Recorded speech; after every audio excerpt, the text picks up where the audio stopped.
Well, hello everyone.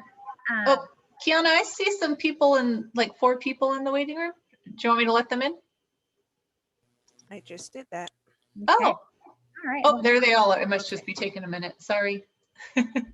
So today's presentation is Set Up for Success, Balance, Self-Awareness, and Renewal for the Spring.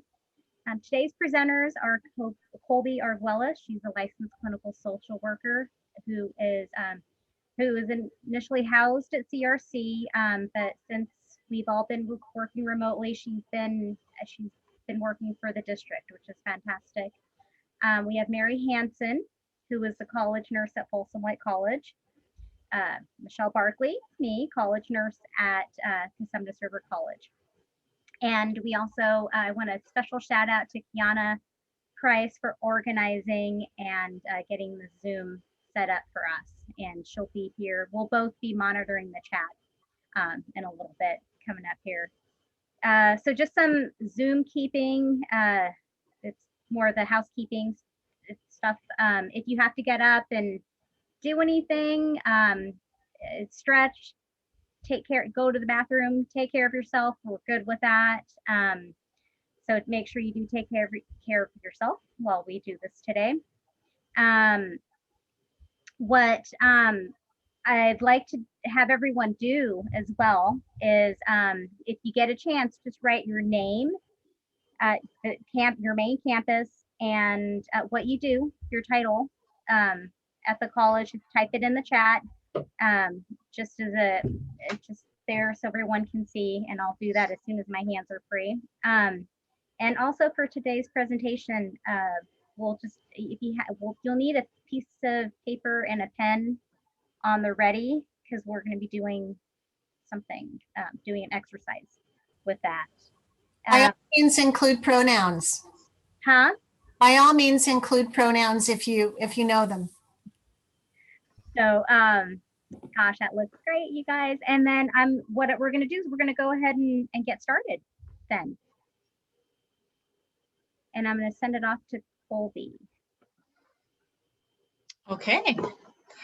Well, welcome everybody. I see some familiar faces, which is nice, and some others that we will get to, well, we don't really get to know each other during this. This is more about kind of getting to know yourself. We want to be exploring today some of the stressors. We don't really explore that too much, but we're going to bring up some of the stressors and some of the things that are going on that maybe brought us here today to make us seek out wanting to understand how do we make better balance, how do we increase our awareness of ourselves, and how do we set ourselves up for success. So we are going to be talking a lot about wellness, balance, and self-care today. So thank you for Mary and Michelle and collaborating with this, and Kiana for getting us all functioning behind the scenes. So thank you very much. And just a couple of things for me. This is the first time I'm actually using 2 screens to train. So I missed seeing people, and instead of looking at my training and kind of talking to 1 or 2 in the corner, I wanted to figure out how I could still make this more engaging. So I am looking at 2 screens, so I am able to see you all, depending on how many people are there. But then if you do see me looking off to the side, I do have my slides over here. So that's just a little kind of housekeeping thing to understand why I might be looking away. So let's go ahead and get started and figure out how we can set up for success in the spring. So our objectives today are to, first of all, start to recognize any stressors and the ways that they impact our health. We're probably not going to be surprised by any of the stressors we identify. There's a lot going on, and we're not just talking about a pandemic. So there's a lot of things that are impacting people, and that comes across in many different ways. And we'll also look at what those signs and symptoms are, how they do come across in different ways, so we can start to increase our awareness of how that could be impacting our mental, physical, and emotional health. We're also going to engage in some self-reflective activities to further understand our areas of need. Because this is a Zoom call and not face-to-face, we probably won't be having as much dialogue and sharing as we would usually have in a setting. But we will definitely, I strongly encourage you, if you're here, we're here for like an hour and 15 minutes, an hour and a half, really just take this time to focus, be present, engage in the activities, and really get as much out of them as you can.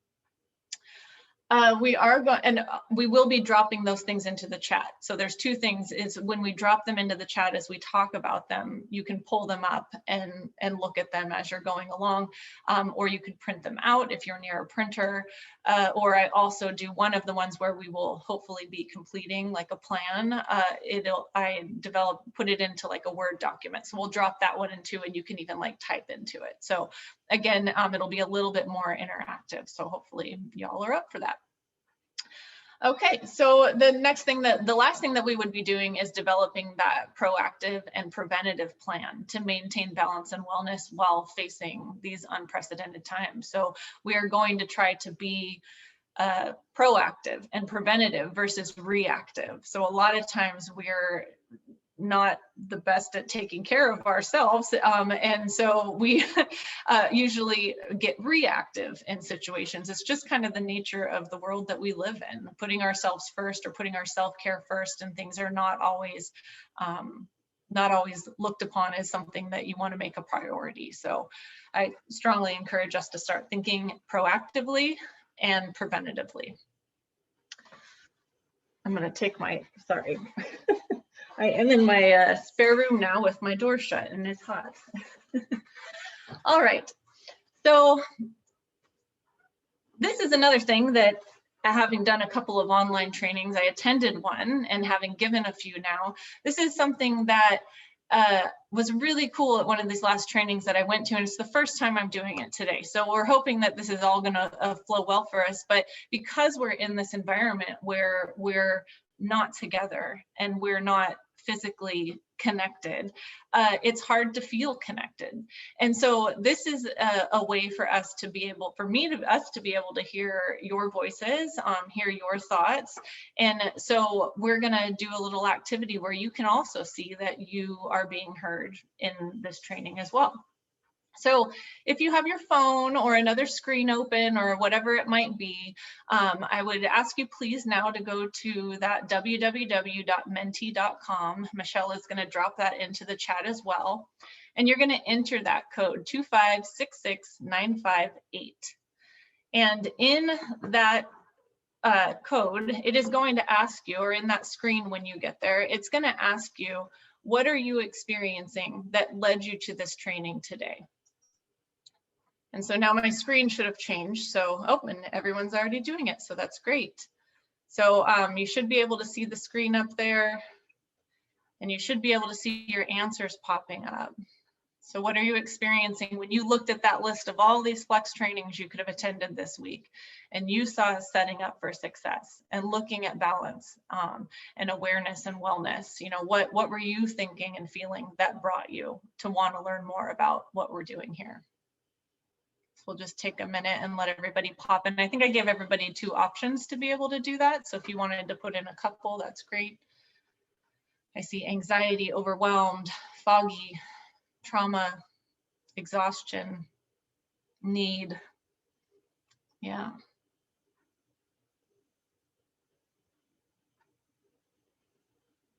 So we'll just give another minute. It kind of takes a while sometimes to get to it and enter in everything. Overworked, exhaustion, stress, insomnia, yes.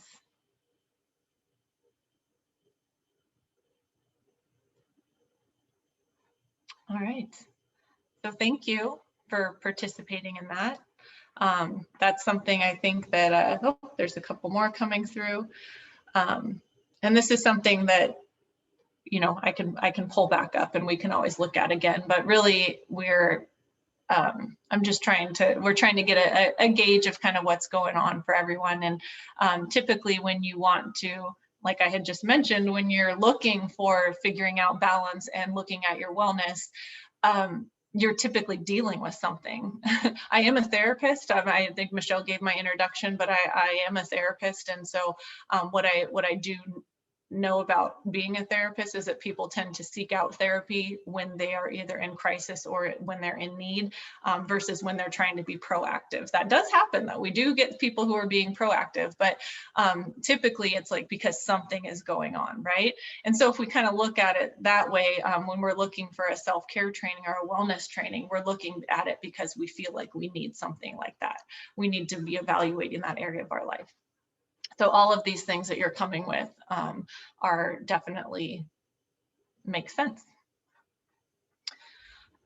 All right. And all of these things make sense because this is what we're dealing with right now. We are dealing with so many stressors in our environment, in our lives. Like I said, we're not just dealing with a worldwide pandemic where our schools and our campuses were shut down and we're now working from home, teaching from home, learning from home. We're not just facing that.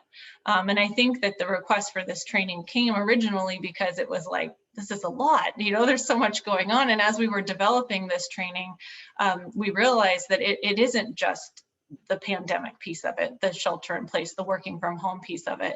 We're looking at racial injustice, political divide, reduced contact with loved ones, sheltering in place, community violence, uncertainty, loss of income, reduced income, constantly multitasking, family stress, stress on relationships, distrust of what is happening, what's going on, who do we trust, and to not get into too many details of these things, we just wanted to throw more out there to acknowledge that this is not just a training about addressing how we're dealing during this pandemic. It's about how we're dealing right now with life. Because there's so much out there that we are absorbing and taking on, that it's even more important now than ever to take care of ourselves and be aware of how it's impacting us so we can take care of ourselves. So at this point, you do see that there's one empty spot down there on the right side. Is there something in there that is a current stressor that you don't see, that you think is something that you are here for, or something else that we missed? Obviously, it was very hard to to find everything. But that's why we wanted to leave one open to know. And even if you don't put it in the chat, just know that we left it open because we know that there's more than what we are able to even put up here. Okay.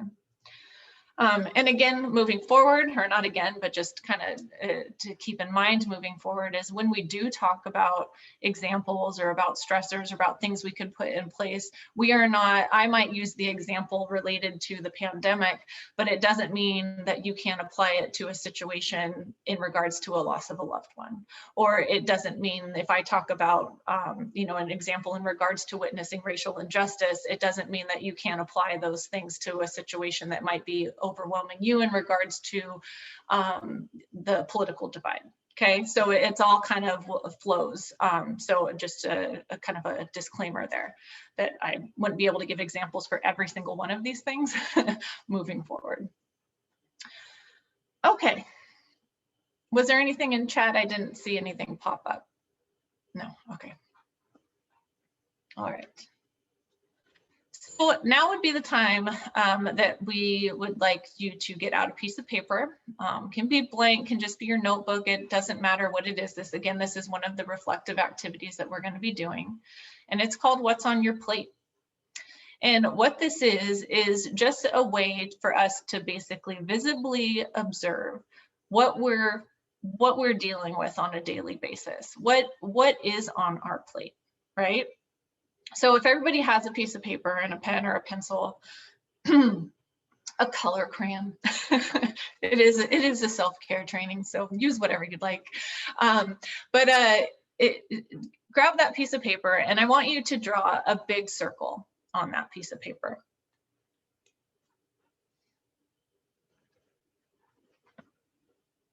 And on that big circle, you're going to start thinking about all of the stuff that is on your plate. All of the things on your plate that are taking up things that are physical, emotional, mental, all the things that are taking up space for you, right? So and it's not just the physical space. So it's everything that you have on your plate. You know, family, stress, kids, school, planning, you know, anything that is taking up any sort of space. And as you are thinking about these things, I'd like you to now divide this stuff into pie slices according to how much space it takes up for you. So in that round pie, you're going to be dividing it into those little pie slices, little or big, depending on how much time that takes up. So say I do this with somebody who is really, you know, overwhelmed or having a hard time in a relationship or something, that takes up a lot of emotional and mental space for them. So half of their pie might be like my relationship, you know, if that's what they're focused on. But I also want you to identify things that are taking up space in ways that are okay, right? So if you engage in going to the gym, that's physical space. How much space does that take up for you? If you go to therapy or if you meditate, you know, anything along those lines, that's also space. So don't think about it all as like heavy space. Think about it as ways that you also do have ways that you take care of yourself too. So I'll just give you a minute to go over that part. And if you just joined us, I saw a few people, I think, just pop in. You just want to grab a piece of paper. We're in the middle of kind of a reflective activity. And the first few steps are here on the screen, just drawing a big circle on a blank sheet of paper, thinking about all the things you have on your plate, and then putting it into your pie and dividing those slices according to the amount of space it takes up for you.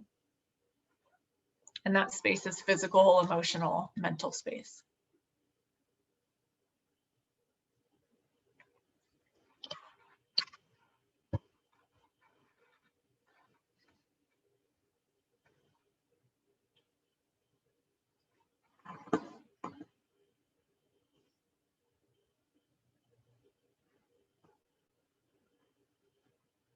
I did get a question if we, because I am paying attention right now to the chat, if you do send something directly to me, just know that if I'm speaking, I'm not as attentive to the chat, but because I did just see that, do we include sleep? Someone asked. If that's something that you feel like takes up space for you, yeah, or if lack of sleep. Somebody said insomnia, right? So maybe that's your worry about sleep. If that takes up space for you, go ahead and put that on there.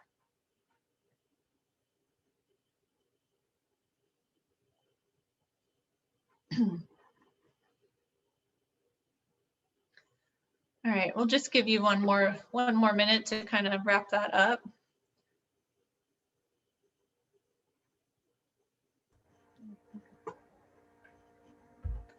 Okay, so, sorry, oh my gosh, I'm between these two screens and I keep losing my spot. I'm sorry, here we go. Okay, so now I'd like you to look at these slices that you have, and I want you to identify them as being depleting activities or nourishing activities.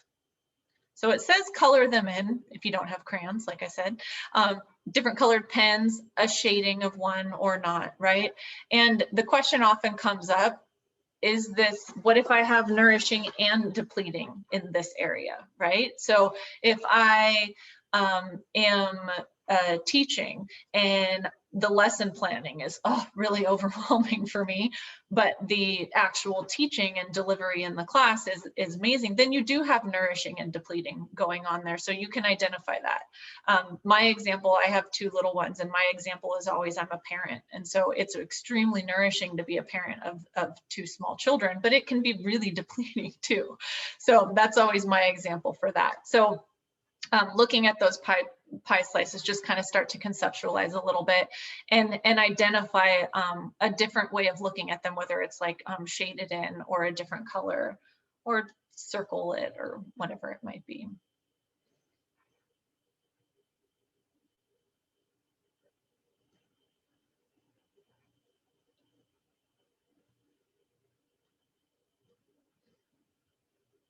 So now as you're looking at that, what do you see? And again, this would be something we could talk about typically, you know, in a more face-to-face environment. But today, let's just kind of reflect on it and see what you see. You know, and in my past experiences of doing this activity, people will look down at their pie and they'll see a whole bunch of depleting activities and depleting color and a little sliver of nourishing. So I do see some faces, and so nods or, you know, whatever. But that tends to be sometimes what we're seeing, and it makes sense considering the fact that there's so much on our plates these days. So the goal of this activity is really to look at that, to see if I do have so much things that I am identifying as depleting and very little that I have as nourishing. How do I now reflect on what's going on and see if there's any way I can broaden those pie slices that are nourishing, or insert in a different slice of pie, right? That can be something nourishing, which is part of what we are hopefully going to be doing today, is identify new things that we can put into place that can increase that nourishing feeling and activities for you. Michelle, did you say something? You're muted. Oh, I wasn't sure. Yeah, no, well, someone asked, how do you know? And I just for clarification, like, how do you know if they're nourishing or depleting, or just some context with that? It was in the chat. I made a joke. Oh, oh, a bad one, obviously. Yeah. okay, no problem. That's in, like, I've got my, yeah. So when you said there was so much depletion, I'm like, how did you know? Oh, how did you know? Yeah. Yes, because that sadly is what I tend to see when I do this activity. But I don't, you know, I take that back. I don't want to say sadly. I say that's what we see when we do this activity. And because that's what we see when we do this activity, we now can see why we might be feeling the way that we're feeling. Now we can see why we can't sleep. We can see why we're feeling overwhelmed. We can see why we're exhausted. We can see why we're having more irritability than we're used to. So you can start to see that. And so the balance of that is figuring out, how do we increase the balance in this pie?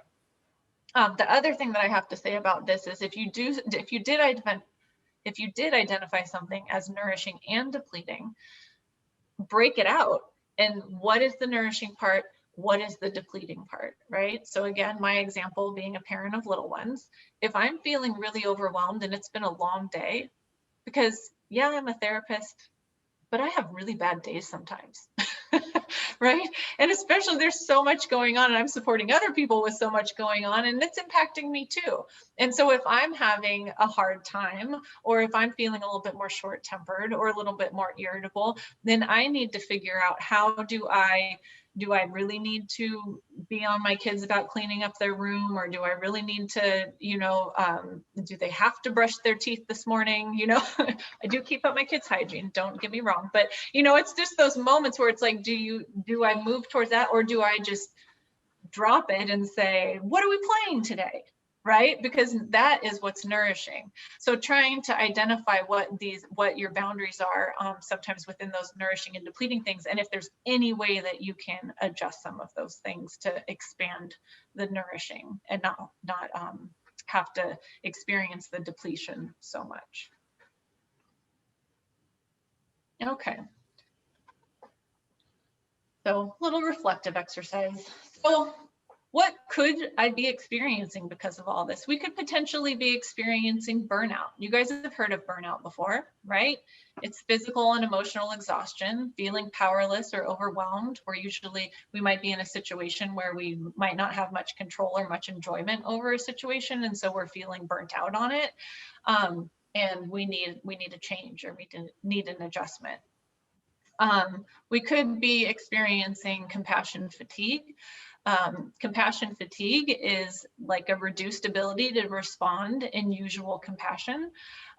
So me being a therapist, you know, my profession is rooted in compassion. There are several nurses on this call.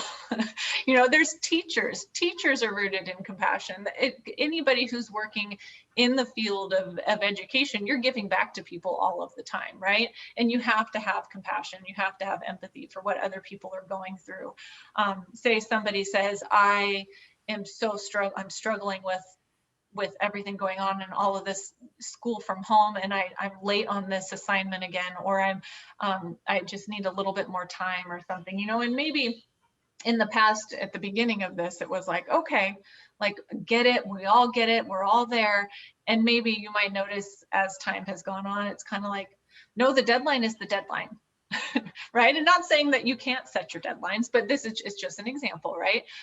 So of something that basically not having as much compassion, feeling fatigued in your ability to provide the compassion.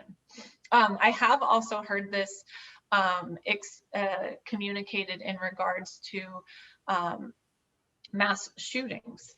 And so if we think about the other traumas that we're experiencing lately, the way that it was communicated in regards to mass shootings was there were so many mass shootings. And, you know, I just knocked on wood because, you know, we've been fortunate that there have not been as many, but there's this, in the last handful of years, there's been many.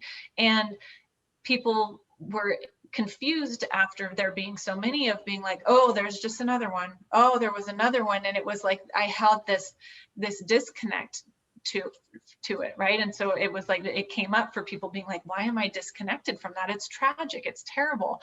But the thing is because there was so much feeling and emotion attached to it that we pulled back from it. So that's another form of compassion fatigue, is giving so much up front, which we could also be seeing with this pandemic, right? Is saying I'm giving so much up front that now I'm exhausted from giving so much. But it didn't mean that, you know, another mass shooting wasn't impactful, or you weren't, you know, terrified of it or traumatized by it. It's just a way, it's almost a way of like protecting yourself sometimes when things happen so repetitively. So when you're thinking about all the images that we're seeing online, you know, especially over the summer, and now again we're seeing more, you know, these things can be traumatizing, and so compassion fatigue can creep in that place as well. Speaking of trauma, we could be experiencing secondary trauma. We could be being traumatized by images and details, even though we did not experience them ourselves. And to be diagnosable as PTSD, there, you know, you have to have experienced a traumatic event, a life-threatening traumatic event, or have witnessed it if you were like a first responder or in the military, something along those lines, right? But we as community members, seeing the things we see on TV, seeing the things that we see on social media, seeing these things on repeat and replay of people's losses of life, of tragedy, of trauma, and these things on repeat over and over and over again, it starts to impact us emotionally, and that is considered secondary trauma. If that secondary trauma moves in to really impact areas of your life, it would be considered what's called vicarious trauma. So these are things that, again, we wanted to throw them in here. We didn't want to get too much into them because really, actually, I do a whole training on these things. So it's a large topic to talk about, but we wanted to at least acknowledge that this is something, because sometimes it helps to understand maybe what we might be experiencing and to be able to put a name to it, so then we can do something about it, right? And Colby in the chat too, Melanie wrote, arguably the pandemic and the ongoing political situation are both traumatic events that we are all experiencing. So that's it. Thank you. Yes, absolutely. Yep. And I I give the example, and you know, if it's not real-time example that that we're experiencing now, if you think back and to 9/11, right? And so everybody got on a plane differently after that. Everyone walked through an airport differently after that, you know. And so that's just something that, because of what we saw happen, you now function differently in your life. And you know, that what we are seeing happening on TV in our communities, you know, in communities, you know, that people are experiencing these things, whether if they're experiencing them directly, that's direct trauma. But if we're seeing them and absorbing them, we're moving into that secondary trauma, which is still impactful.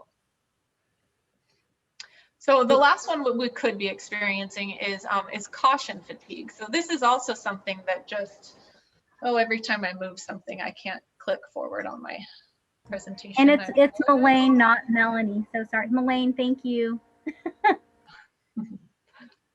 So the last one is caution fatigue. So this is something that kind of has just come out a little bit more recent that I read an article on, read something up on, and that this is in regards more to the pandemic.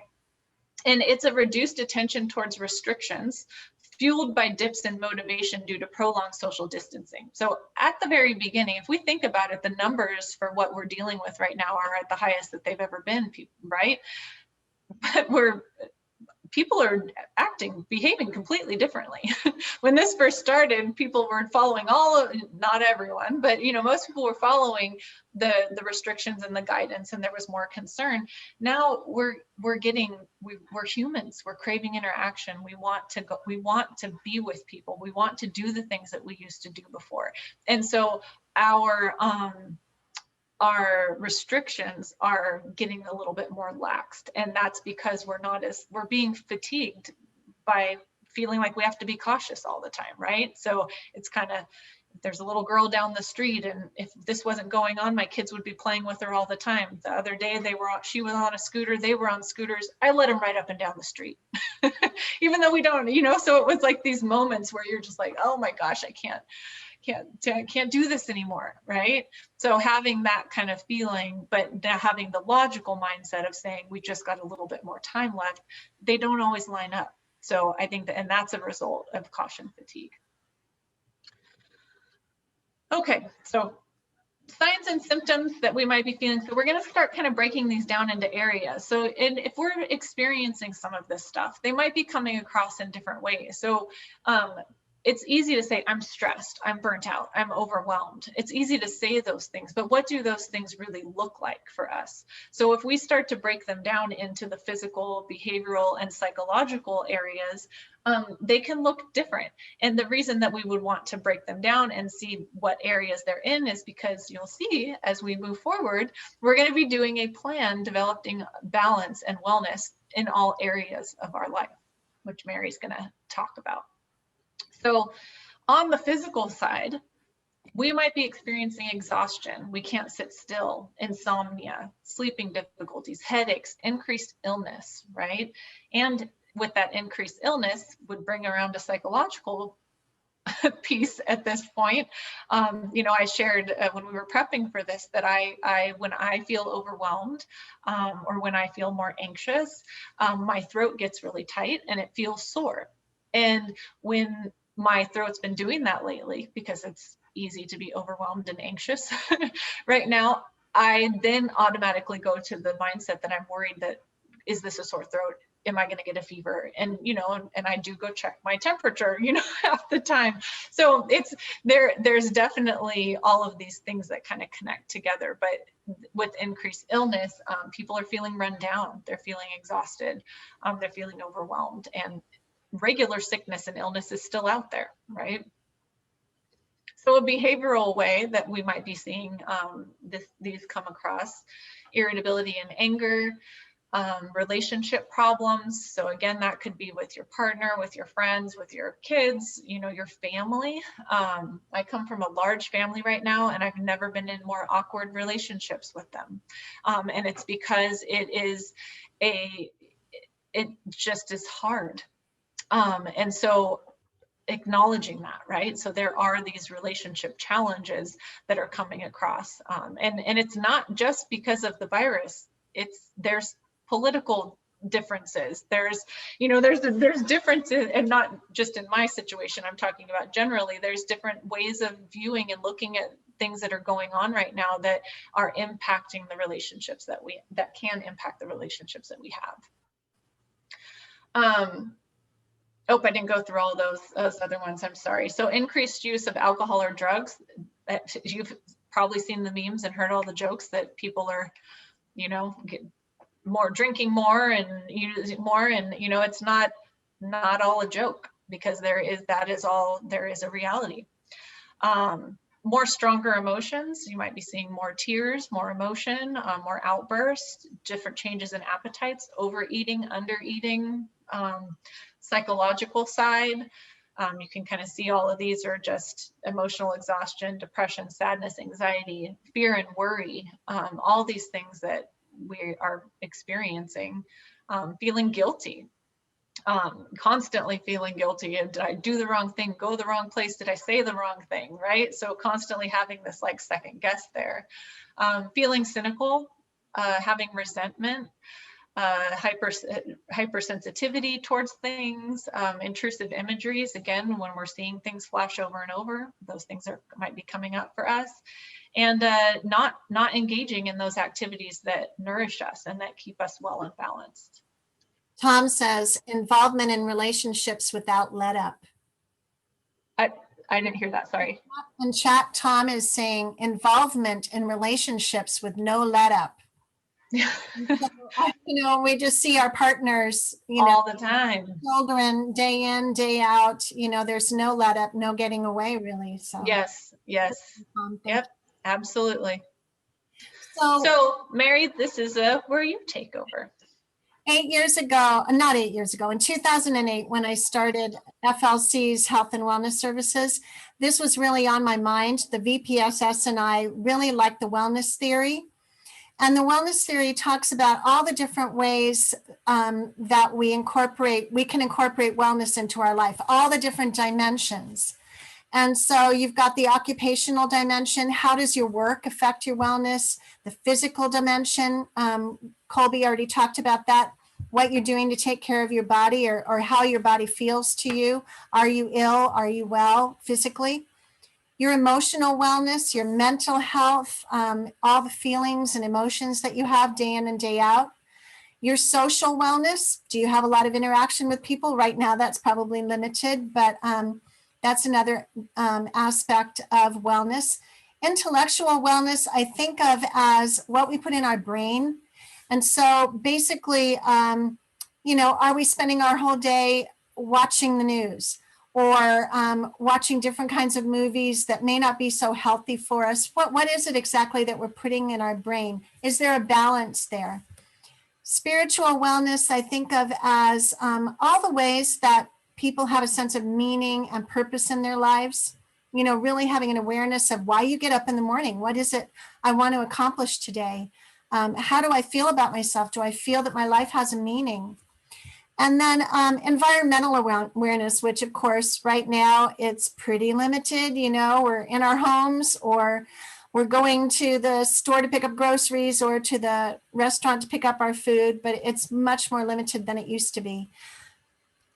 There's having an awareness of all these dimensions, what they are, and then how they work in our lives, how they overlap together. An example of that is the political situation, for instance, right now. Let's just take that. There's obviously an emotional reaction to whatever's going on now, no matter what side you're on. And you're feeding your intellectual dimension a lot. You may be interacting with friends about what's going on. It may creep into your occupation. You know, your spiritual sense of meaning and purpose may also be affected. Like, what can I do in this situation? And, all of these things are interacting, and being aware of them and trying to make an effort to balance them is really important. Other possible dimensions, you can think of how your finances figure into this, especially now when so many people are losing their jobs. Cultural aspects, race, ethnicity, how they all fit together. Interpersonal, our relationships with just the spouse that we have in our home, or our children, how those relationships are changing, like Tom said. And we already talked about mental. So what we want to point out to you, moving on to slide 9, we have in the chat, Michelle's going to be posting a wonderful self-care assessment that we're going to have you take a couple, 2-3 minutes just to look at and familiarize yourself with. It really deals with aspects of your physical, spiritual, psychological, professional, emotional, balance. All of these things are addressed in that assessment. And while we don't have time to really, look at it right now in detail, we encourage you to go and do this assessment later and find out where you are. It's all about awareness on where you are now and how you can integrate and better balance all those dimensions of wellness we talked about. So for now, just take a couple minutes and look at that. Yeah, not as important to score it or anything, just it's really as a resource. We're just trying to expand our awareness of things we can do in these different areas. Can you see it? Did I share that right? Yes. Okay.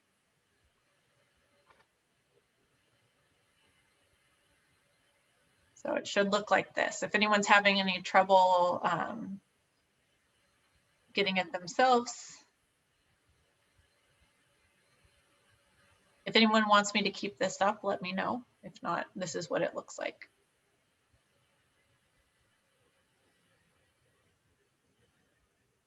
Maybe scroll through it one more time from the beginning, Colby. Thank you. And are you guys able to open that document up too? Is there a reason they can't share it, Colby, or are they able to share it? No, I believe you can share it. You just need to make sure you cite the, so Transforming the Pain is a workbook on vicarious trauma. There are many self-care assessments. This is just one that I've always gone back to, but just when I shared it, it just requests that you make sure you cite it. It's from a book. When I do these reflections, they're always enlightening. They always show me something about myself I didn't know before. And so they're very valuable. Sometimes we look at them and go, I know all that. But really, I think taking it gives you a whole other level of where you're at. Mm-hmm. Yeah, and sometimes I will provide this with like another like signs and symptoms checklist and ask people to do the signs and symptoms. So what we just showed you, if you were like, oh my gosh, I experience a lot of those things. And then you look at this and you go, oh, I'm not sure I do that. Then you're looking at kind of the discrepancy between those things. So if your pie looked like you were really overwhelmed and there wasn't much nourishing, and then you look at this and you can't really mark many of these off, then that's a sign that we want to increase our, like our check marks or our numbers over here, and be able to look at how we can incorporate some of these things into our daily life. I also used to do a stress assessment when I did workshops. And what's really enlightening about that is you can have positive stress and you can have negative stress, and both add into that stress score that you have, because both of them are stress, and stress is basically life changes. And so some people were getting really, really high scores, even though a lot of what was happening in their life, like a wedding or childbirth or something like that, was very exciting and positive. It still gave them a high stress score. And so being aware of that is really, it's just enlightening. You understand, I really need to do something to manage my stress. I need to do something for me, self-care of some kind. Okay, I think we can move on to slide 10. And Michelle's going to post a self-care kit that was developed by the University of Buffalo School of Social Work into your chat. And so, yes, you can download that. Yes, you can use that. I believe it is free to use. Am I right, Colby? The self-starter kit. Yeah. So that's the link. It's going to take you to a page that just has a whole bunch of resources. So it's not necessarily like one kit. It'll take you to a multiple different things, but it is from a school of social work. Like I joke, I'm a social worker, so that's where I tend to bring my resources from. But sometimes it addresses students sometimes, but really it's just self-care in general. So it's all very beneficial things. Instead of giving you guys a whole bunch of like links to some of the things that are in it, we just figured let's just give you that page and you can explore it if you'd like.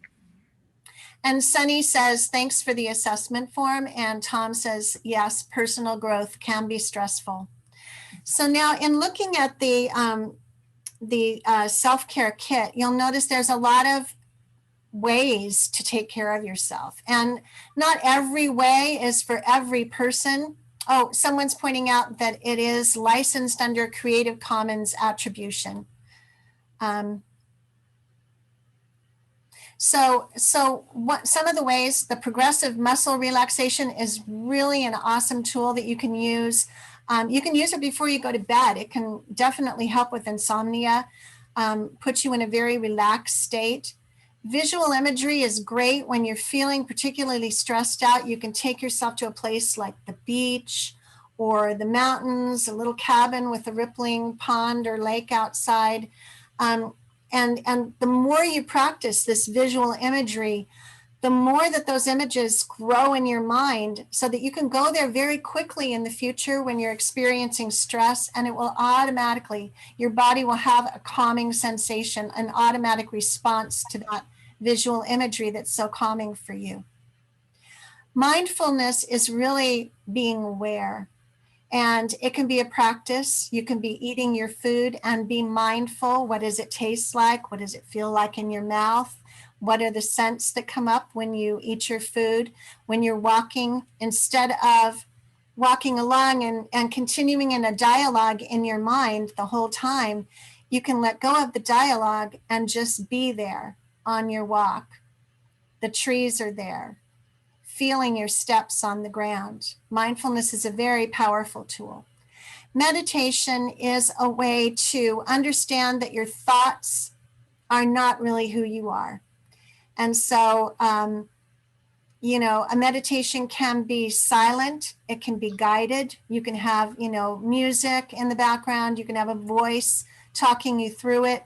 Or you can just be in the darkness with your feet planted on the ground and your eyes closed, taking time to just be with yourself, to recognize thoughts as they come into your mind and to let them go as you recognize them.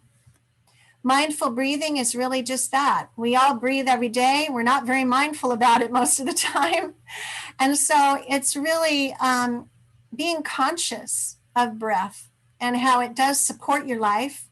And as you breathe in, you notice how it feels, how it fills your lungs, how long you can hold it, and then you let it out, and you're very conscious of letting all that air out. And then when you need to breathe in again. So it's really, again, being mindful, being aware. And this handout is going to give you a lot more ideas than that, but that's just kind of a little taste of some of the ways that you can develop more wellness and balance in your life and manage that stress that we were talking about earlier.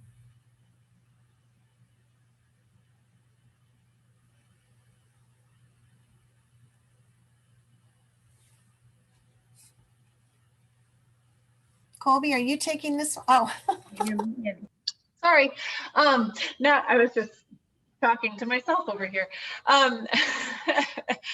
Now we are going to move into developing a wellness plan today.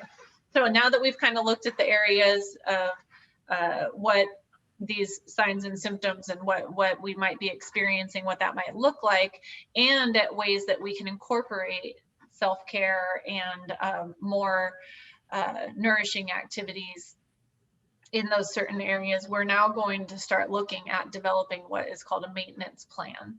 And just some things to keep in mind as we move forward with this is that there is a common thread to wellness plans. You want to make sure that you attend to all areas of your life. So oftentimes when people are thinking about your wellness, they're like, well, I need to go to the gym. And it's not always just going to the gym, right? So it might also be spending time with friends. It might also be attending the meditation to your spiritual side. It might be ensuring that you're praying.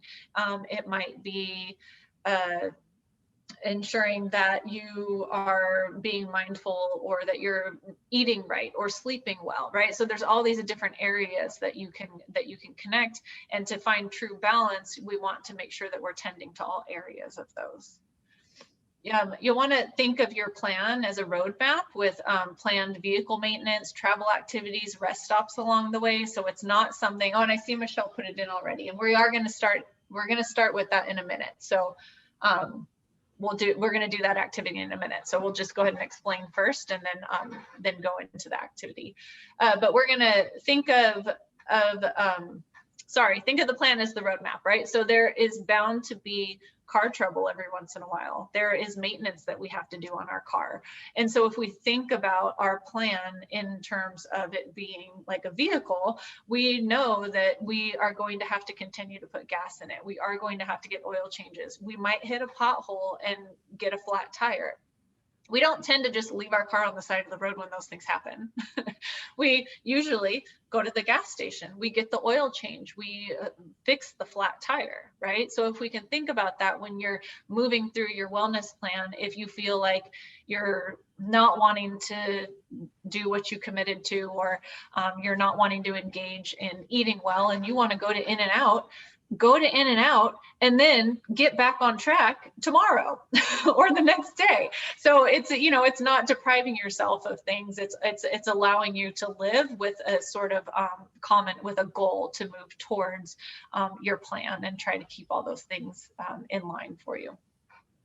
So just be flexible really and be patient with yourself, and don't just give up if you get that flat tire, or if you run out of gas, just get back on the road. It's good to find a partner, somebody to hold you accountable, to provide support and encouragement. I know that right now that can be a little bit challenging. I know that there's a lot of like online sites and things like that to kind of like hold you accountable, or if you have, someone else who might be dealing with the same stuff you're dealing with, like how are you guys moving through that, and do you check in with each other, and what do those check-ins look like? So just kind of keeping accountability. Implementing your plan and keeping track of how you're doing, recognize your progress, recognize those successes, and then identify and address any difficulties that do come up. So it's a continual monitoring of what's going on. I tend to use the example, like if someone is a runner, they're running, or if they're out playing tennis or something like that, and their elbow starts to hurt, or if their knee starts to hurt, they can't engage in that activity anymore. So what does that look like? That's a barrier, right? So, but it doesn't mean that they now just forget everything. They need to acknowledge that there's a barrier there, and then what other areas can you continue to move forward in while you're healing and taking care of yourself to get back to that other area. So we want to set ourselves up for success, right? We want to be proactive instead of reactive. So again, that was what I talked about at the very beginning. Our best preparation is done in a logical mind space. So if we are so overwhelmed already, and that's why this is great that this is happening during Flex Week, if we're preparing ourselves for moving into the spring, especially in regards to the school side of it, and a transition of leadership, and a continuing ongoing conversation in regards to racial justice, just everything that is continuing to move forward. How are we setting ourselves up to feel successful in moving forward that way, and doing it now versus when things are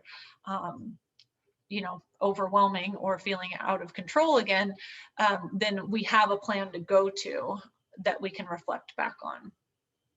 We want to make doable plans and goals. So we want to set ourselves up for things that we can be achieved. So this is, again, an image that I often share with people. You know, are we trying to get to the top by reaching too far for that first step? Or are we giving ourselves manageable steps to be able to get to the top or climb towards our goal that we would like to have? So it's just a nice image to think about, kind of where do you start, right? So start small, start somewhere, right? And also that one of my favorite quotes is the one about refilling your own cup so you can pour into others. It's not just a luxury, it's essential. So like if you were experiencing some of that compassion fatigue, some of that caution fatigue, and the burnout, thinking about that you need to be filling yourself up so you can then be the best teacher or parent, spouse, professor, you know, partner, whatever it might be. You know, you want to be able to be your best self first before you can then be your best self for others. Very similar to the metaphor of putting on the oxygen mask on the child before you, no, I'm sorry, put the oxygen mask on yourself before you put it on the child, right? So the airplane directive is that. And so if you think about self-care and taking care of yourself in that way, in that metaphor, sometimes that can be helpful as well. Especially if we're caring for other people too. If we have people that we're worried about, or if we're caring for people right now, that is very important. Sorry, I lost my. Okay, so now is the maintenance plan activity. So that is the activity that Michelle dropped in there. So hopefully you can still see it in the chat there. There is a PDF version of it. If you are near a printer, if you wanted to save it, you can go ahead and print that out or save that. And then I also just recreated it with the same credit to in a Word document. So if you aren't near that and you want to pull it up and just kind of type into it, it's something that you can do that way as well. So I just want to encourage you to review all the life areas. So I think that there's 8, 9, 10 boxes on there, to 8 boxes, I think. And there's 6 life areas and then 2 other areas, right? So something for you to incorporate into, and you can pull from that self-care assessment. There's different areas that you can pull from, or one that you feel you are connected to or that you want to focus on. It is going to ask you what your current practice is, and it's going to ask you what a new practice would be. If you don't have a current practice, that's fine, no worries. Nobody's going to see this but you right now, unless you share this with an accountability partner. But if you don't have a current practice, that's fine. But I encourage you, please don't leave any of those areas blank and identify a new practice. Special attention to the 3rd page, because I think the 3rd page is sometimes what we don't think about when we're developing plans, is we just think about like, oh yeah, I'm just going to set all this up and I'm just going to do it. And we don't think about what barriers there could be. What reminders do I need to help me get through that? Do I have negative strategies that I would rather go towards and move away from what I'm, hoping for? And what do I have replacement strategies for those negative strategies, right? So kind of thinking along those lines, and making sure that you definitely reflect on that 3rd page as well. So we are going to let you engage in that activity. And again, you have an option right now. We have, looks like a 20 minutes or so after 25 minutes. And we were going to have this be like a 5 to probably 8 minute, 8 to 10 minute type activity where you have an option. You can engage and really take this time and reflect and put things into place. Or you cannot. So that really is up to you. But we'll go ahead and take a little bit of time and try to be proactive and develop this for yourself.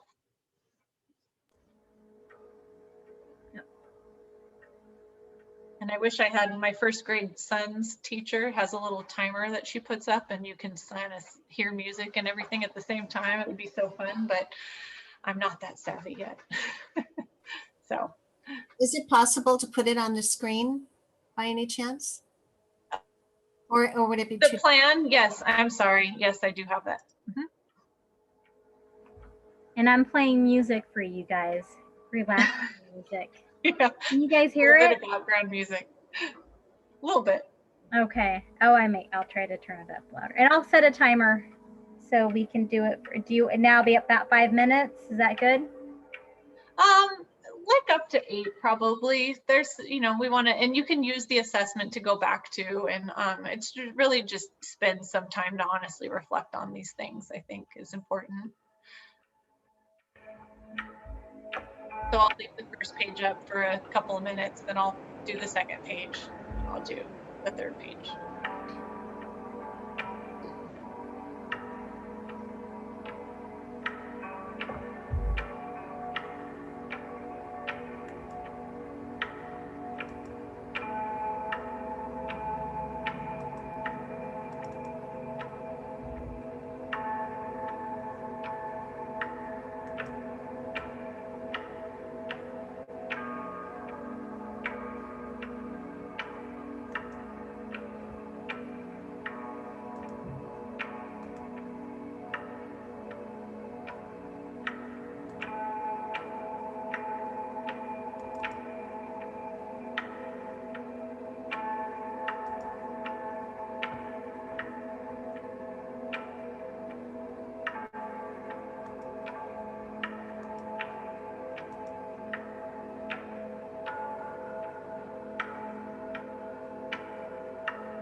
just gonna have a couple more minutes to wrap it up.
Okay.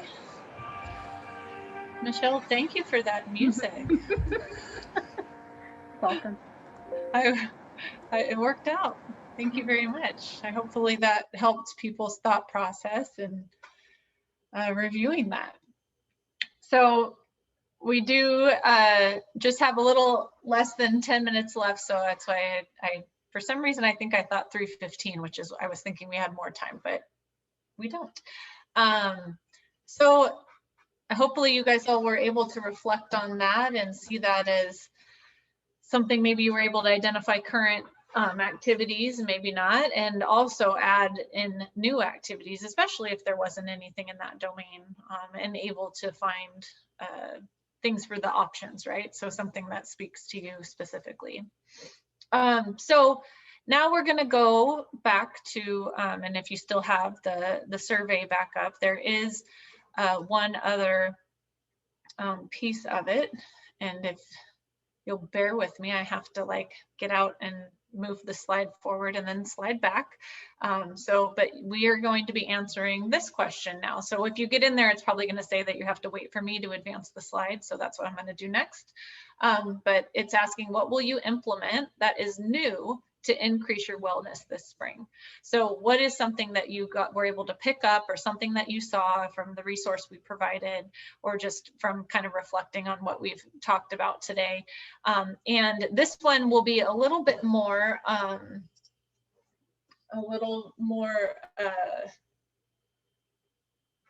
you're able to type it in here. There we go.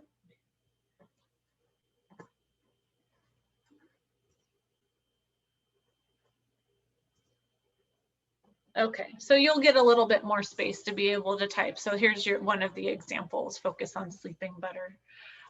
So go ahead and please go to thatmenti.com. The code is the same. So if you still have it up, it should just advance you to that next slide. And let's just see what we're going to implement that's new to us.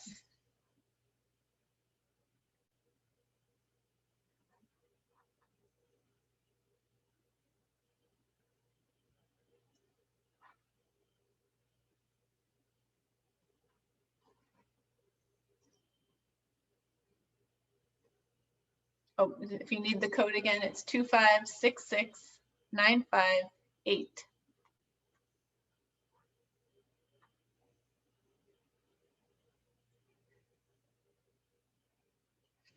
see increasing mindfulness, meditation, taking breaks.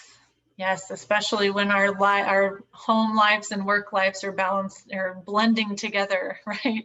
How are we defining those lines? How do we define the lines? Going outside, self-monitoring without judging, yes. Improving incrementally, little by little, walks.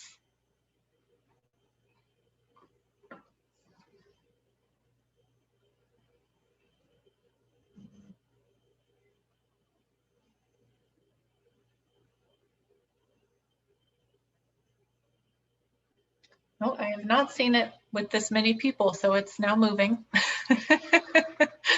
So it's good though, it starts over. Paying attention to emotions, yes. Identify the sources, good. Sleep more, yes.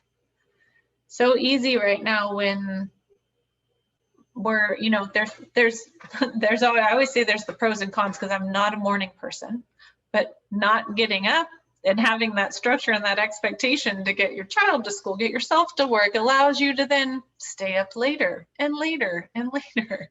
So yes, definitely focusing on that.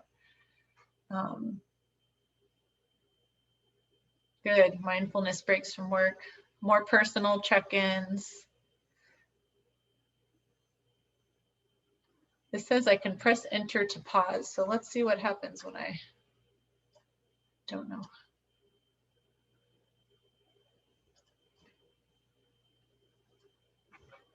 Okay.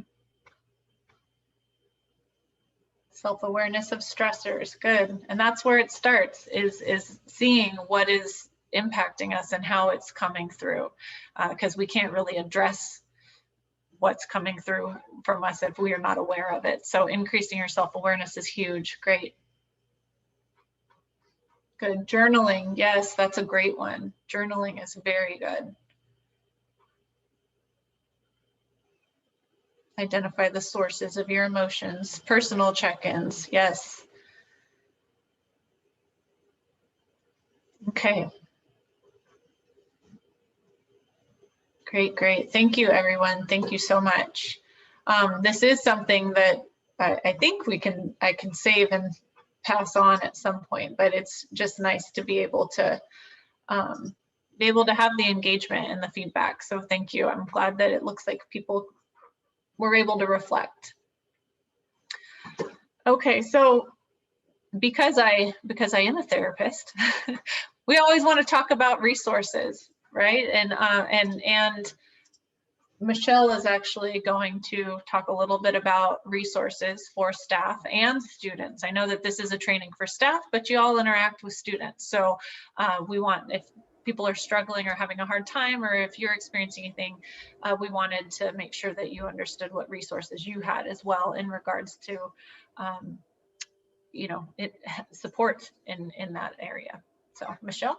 Thank you, Colby. Yeah, and I know Colby, she's wonderful and contracted. And so with the resources that we have on campus, she asked me, she said, well, what do faculty and staff have? So, so with it too, we each have our own health insurance too. So if we do need to, if we need a little more than what, whatever, just a few workshops can help with us. If we need a little more than that, there's always the employee assistance program. On the PDF document that I put in the chat, I have the link to that. So if you want to save that as well and utilize that if you need, then it's there for you. Another thing that we are in the business of students and student success. As a district, we have a telehealth for students. So if you are concerned about your students, please go to any of the websites, the health and wellness websites on your campus. We have resources there, but also with reaching out to the counseling department for our students. Just want to make sure, I mean, yeah, because and I love, once again, with what Colby said, I mean, we can't help anyone unless we're helping ourselves and we're taking care of ourselves. So please remember to do that. Find what fills your cup. And yeah, and I don't know if there's any, I think that's the last slide, right, Colby, with that? Oh, Yes. I guess there is one more. I was going to say it's just resources, but Kind of. there was one more thing you were going to drop in there. It's just a one-page tip for vitality and serenity. I'm And going it's to do just it right now. It's just it's just a one-page thing I encourage people to just post up, put near their desk, put somewhere where it just reminds them about taking care of yourself, setting boundaries, ways to engage in that. And I think that, yes, and then it was just the resources there.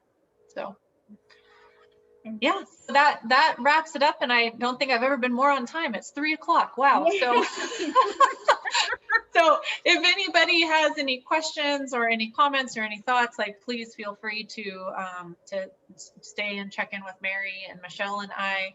And if not, I wish you all well, and hopefully you're going to be following through on these plans for yourselves. Thank you all. Thank you for joining us today.